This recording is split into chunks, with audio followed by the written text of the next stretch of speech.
this came about as a hobby, just to start a garden because I trained at a Waldorf college, and getting children in touch with nature is also part of the curriculum, and it's something that is encouraged a lot. So, as someone who had a kindergarten, I wanted to start a small garden where I can have the kids involved in. So, I started doing research, and then there was someone who was training people on how to grow food organically in your own backyard. So that's how it actually started. And then I was more interested in, there were vegetables that I didn't know, and I was curious on how to cook them. So I would do research. Then I would ask a lot of questions. So he saw my curiosity, and he actually recommended me at the organization he was working at, to be employed. So I did get the job, and I was training other people, other home gardeners in my neighborhood on how to grow food organically. So it just grew into a passion, and I started seeking for space, and that's where I'm at now.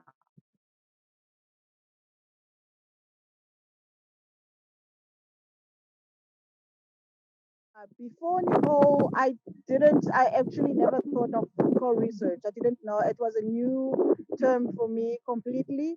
But I have been exposed to academics doing some research. So, we get referred because we do this, and we're doing it in a township. Our lifestyle, from the privileged. And so we would be referred to academics and say, someone wants to do an interview, when can they come to your farm? And they would come and ask questions, and we don't know what happens afterwards. So with Nicole, then it was different. So when she approached us, I actually remember asking her, what do co-researchers do? I've never co-researched before, but when we got to talk about it, it actually sounded more interesting, and it made a lot of sense because really there are academics who write books on our knowledge, and we're not even credited sometimes, or sometimes you see someone picture being used, um, and then we can tell them that I actually saw your picture in an article, and they were not consulted before, or they never even had the privilege of reading what is written about them. So we did kind of feel um, exposed and used, if I may put it bluntly like that. So with co-research, it was completely different, and it was more acceptable in our community when we brought it. And especially because we were part of it,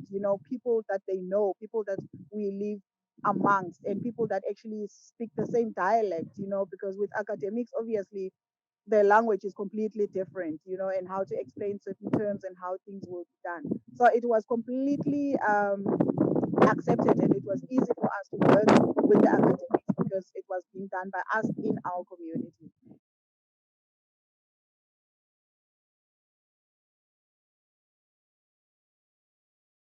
If someone walks into my house and asks me what kind of problems or challenges am I facing, I'm expecting some kind of help, because you made the time to come and ask me. So with co-research, we're able to find solutions together. And now we are at that process where, okay, we identified the challenges or the problems, and we were able to sort of start finding solutions, or start identifying which doors we should knock on to sort of help and bring about change. So we are now at the process of starting to implement, or seeking ways, if there's a way for us to start implement towards action to resolve those challenges, or to help with those issues that we identified altogether.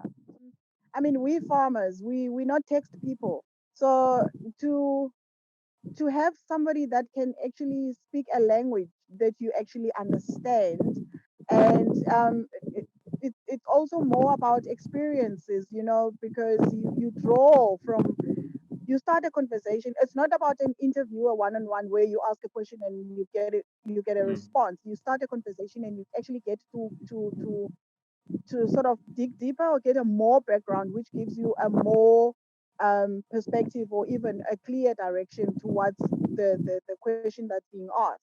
So that was the beauty of it as well, because it did bring even me much more closer to my community, because I was born here, I grew up here, but there are certain things that I got to find out and that I got to learn about my community that never even dawned on me before. I got to the co-research awakened some kind of curiosity, and some questions, were raised. And because we always sometimes used to just accept things as they are, maybe, oh, this is how it's supposed to be. But now with the research, you get the feeling that I actually have a say. I actually matter.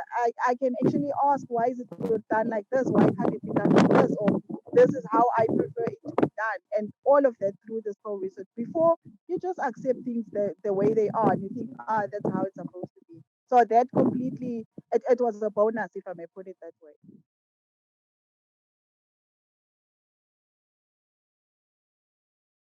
We are now looking at food councils. We are now at the second wave of the COVID pandemic. With the first one, it hit us hard. I mean, it was new for everyone. We went on a hard lockdown. So you stay at home, you don't have access to your farm. I have to take a taxi to come here. So I was not allowed because I didn't have a permit.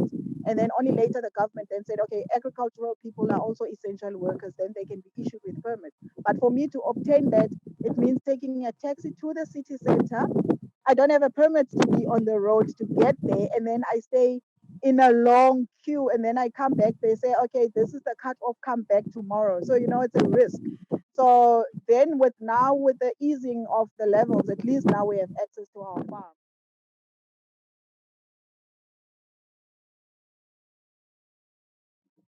Yeah, well, I did. The most is, I'm not just doing this on my own.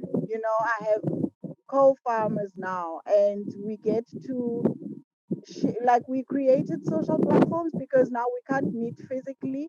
So on the social platforms, even today we had like a simple discussion on why are my green peppers turning black.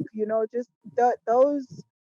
Before, I could just go onto Google and just Google it, but not everyone has access to that. But at least most people have access to WhatsApp, for instance, and on Facebook.